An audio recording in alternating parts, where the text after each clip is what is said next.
Bonjour, alors on se retrouve pour les énergies d'aujourd'hui, du lundi 2 décembre au dimanche 8 décembre. Le message pour les énergies de cette semaine,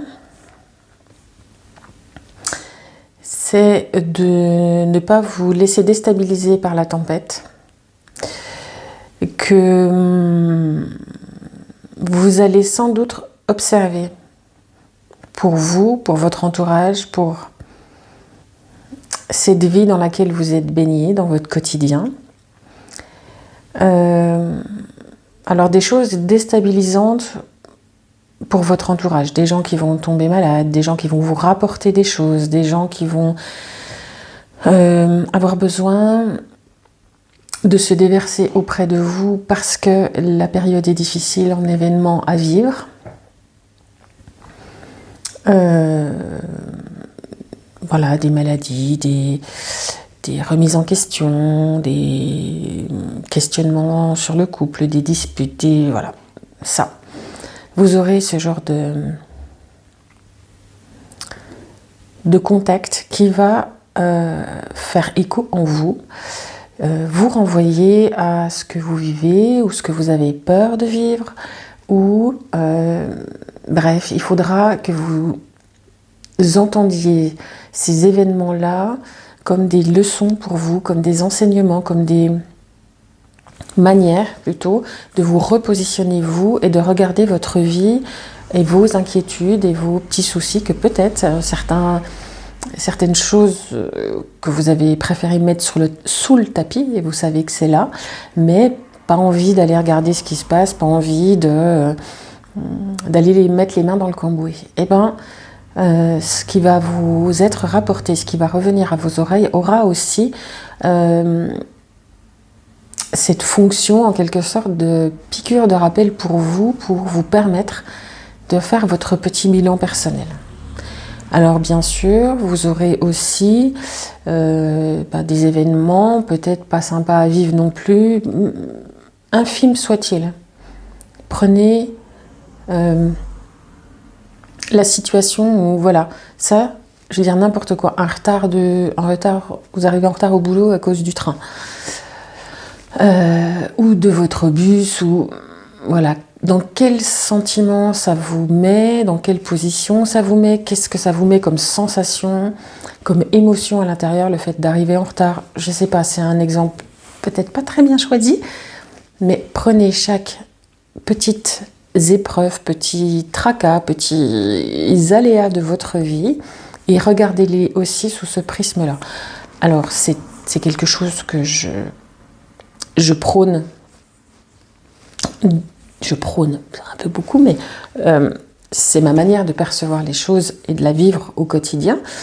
Là, ce qu'on me demande de vous transmettre, ça a une saveur toute particulière. C'est important que vous le fassiez, que vous soyez dans cette démarche de lecture de vie d'une manière générale, ou que vous ne le soyez pas encore, ou pas complètement. Des messages vous arrivent par ce biais-là. Donc prenez en compte, c'est important, parce que vous savez, je le répète depuis longtemps, on est dans cette phase de compréhension de nous, accélérée, besoin de vraiment comprendre beaucoup de choses, et si c'est un moyen de vous faire comprendre pour l'univers, si c'est un moyen de vous facile entre guillemets de vous faire entendre les choses, prenez les messages partout où ils sont. Chaque événement est un message et il est important de l'intégrer de la sorte, et il est important que vous puissiez vous en servir pour faire votre sorte d'introspection. C'est vraiment le mot de la semaine, c'est introspection. Qu'est-ce qu'il y a d'autre ?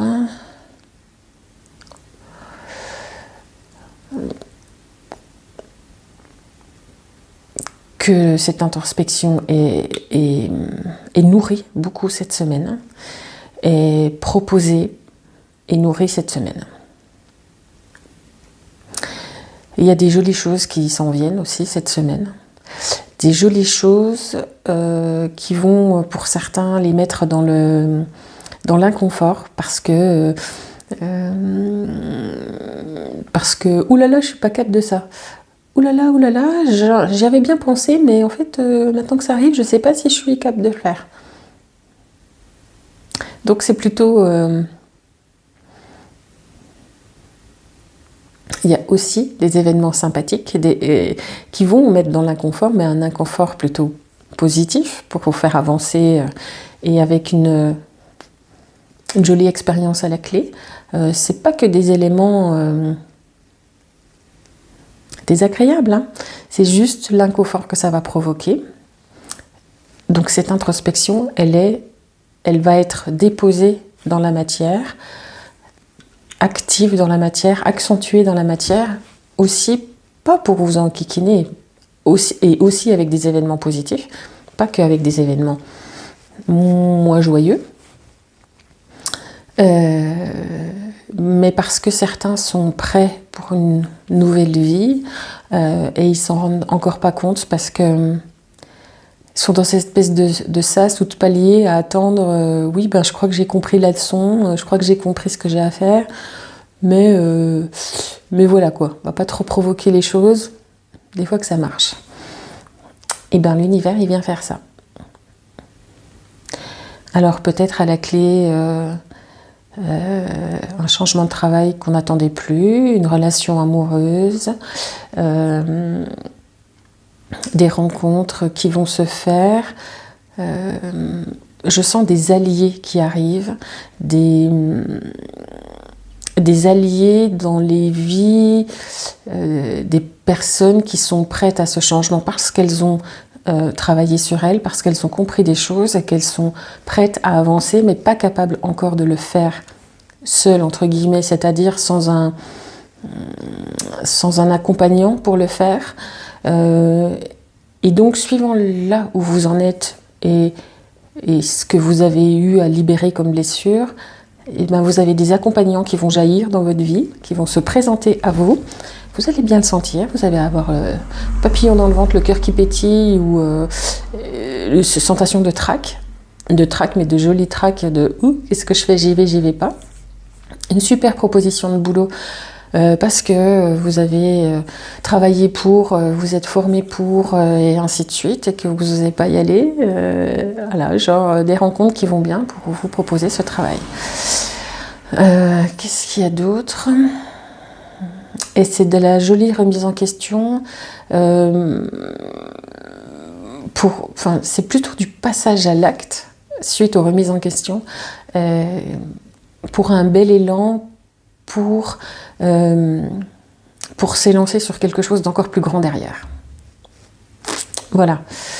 Par exemple, ceux qui avaient envisagé de directement plonger dans le grand bain du nouveau boulot, on va dire, là, il y aura une étape intermédiaire nécessaire, en tous les cas, qui vous permettra de vous donner confiance, de prendre vos marques en quelque sorte. Et genre, vous visez un poste, et là, c'est le poste juste en dessous pour vous permettre de vous faire ou en autonomie. Il y a un truc comme ça, il y a un truc de vous préparer au poste qui arrive après, derrière, en pleine autonomie. Alors, peut-être là, en tutorat, je sais pas. Voilà. Mais c'est une étape pour vous aider. Parce que vous êtes prêts. Ensuite...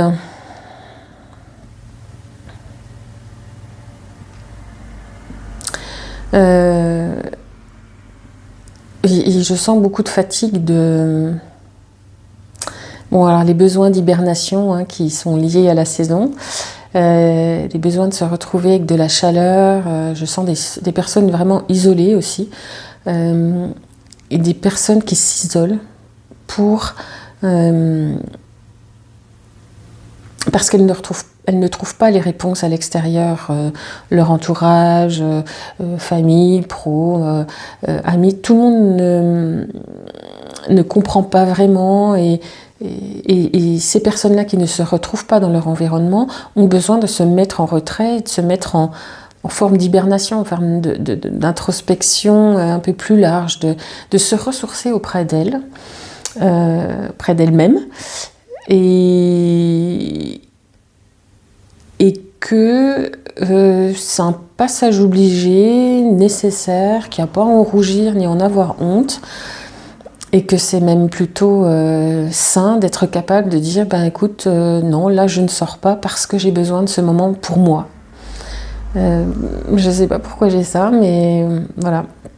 Donc si vous êtes dans ce cas-là, ne rougissez pas de ça, et justement c'est une force d'être capable de dire là stop, j'ai besoin de ce temps-là pour moi, pour me régénérer, voilà, j'ai besoin de cette parenthèse-là pour moi. Et ça aide forcément, c'est un endroit de ressourcement. Et de mieux se connaître aussi, et c'est en se connaissant mieux qu'on est capable de ça, et qu'on entretient cette connaissance avec soi. On est son meilleur allié. Qu'est-ce qu'il y a d'autre ? Qu'il y a encore des régulations à faire pour certains, des décisions importantes à prendre dans le cas de ce respect de soi, qui vont jaillir progressivement. Il n'y aura pas forcément des décisions cinglantes, actées, c'est fini, point. Mais des choses dont il faut qu'on se rende compte que la manière où on voudrait qu'elle se passe, ça, ce n'est pas possible. Donc c'est ces acceptations-là qui seront difficiles pour certains. C'est de regarder les choses et de dire ok, bon, effectivement, ça ne peut pas se passer comme moi j'aimerais. Et la manière dont ça se passe, ça ne me convient pas.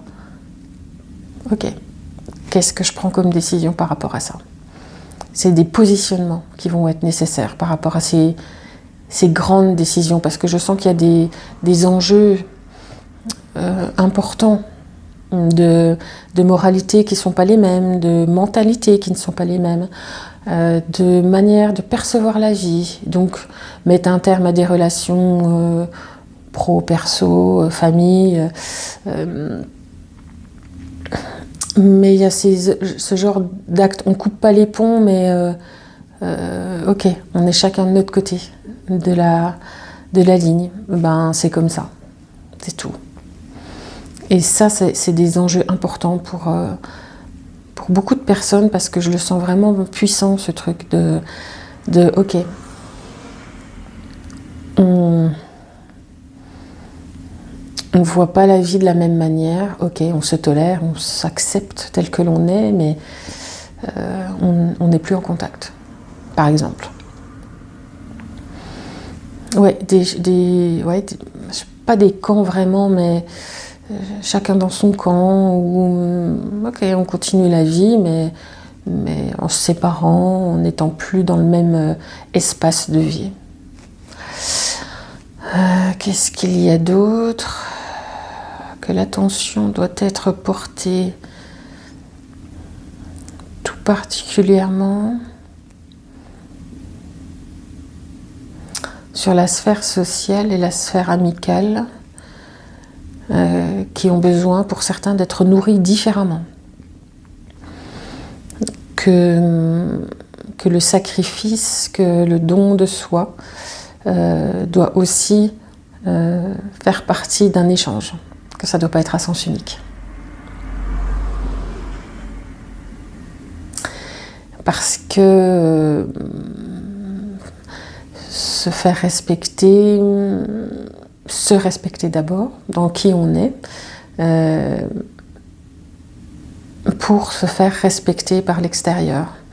Et qu'il y a des gens qui se laissent embarquer dans des mouvements, dans des endroits, dans des espaces qui ne leur conviennent pas tout à fait, mais parce qu'ils sont pris par habitude dans ce mouvement-là, qui ne freinent pas parce que ils sont pris dans le mouvement, puis c'est comme ça, et qui ne se rendent pas compte que ça les blesse et que ça les dessert.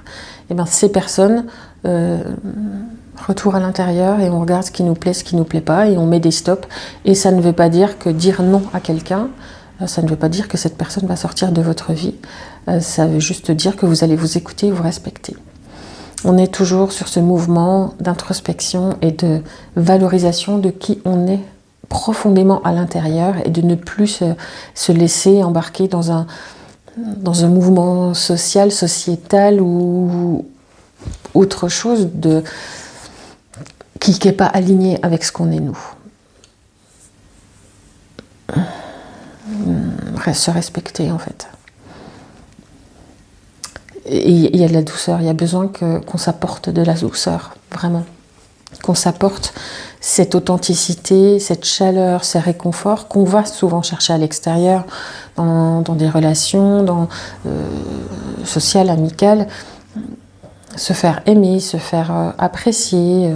On peut apprécier d'être avec du monde, avec des gens, des moments de partage. Mais ne pas se laisser embarquer par le mouvement extérieur s'il ne nous convient pas. Pas de cette intensité-là, voilà. Et c'est prendre ce temps de pause à partir du moment où on est dans l'inconfort, de se dire mais c'est quoi dans ma vie qui me met dans l'inconfort ? Et d'aller regarder les émotions qui sont rattachées à chaque événement que l'on va vivre pour pouvoir déterminer tout ça. Voilà, je vous souhaite une belle semaine et la semaine prochaine en fait. Au revoir.